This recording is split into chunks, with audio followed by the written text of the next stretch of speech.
Well, the Bering, Missouri community is in recovery mode after the National Weather Service confirmed an EF2 tornado ripped through that town late Friday night.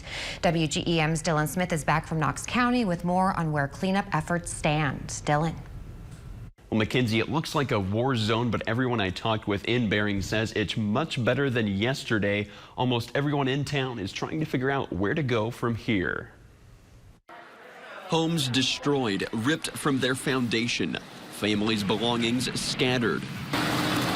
And it's time to pick up the pieces. It seemed like it came blowing in and then blowing and then stuff started falling on top of me. Debbie McCurran was home on Friday night when the tornado came through. The same apartments 16 others call home. What I remember hearing was all the limbs and the trees falling and the metal flying around hitting things. Her apartment is unrecognizable, and now she's staying in a family member's RV. As those family members help McCurran, she says she doesn't know what the future holds. A little bit sick in your stomach because I grew up over at the Bering Lake, which is right over there, and so I grew up here all my life, and just to see everyone, almost everyone here being displaced and everything like that, it's pretty terrible. The American Red Cross has 10 volunteers in town right now. So far, they've helped more than 30 families get back on track. Along with several other agencies, they're putting together a resource center in nearby Edina on Wednesday. People, families that have been affected by the tornado could go in and learn other resources that can provide them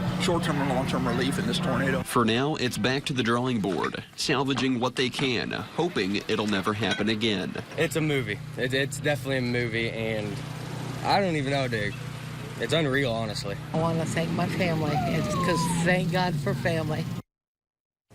And around 60 Ameren workers have been in town since yesterday. Now, crews restored power early this afternoon, but that doesn't necessarily change things for homes that are unlivable or destroyed. Mackenzie?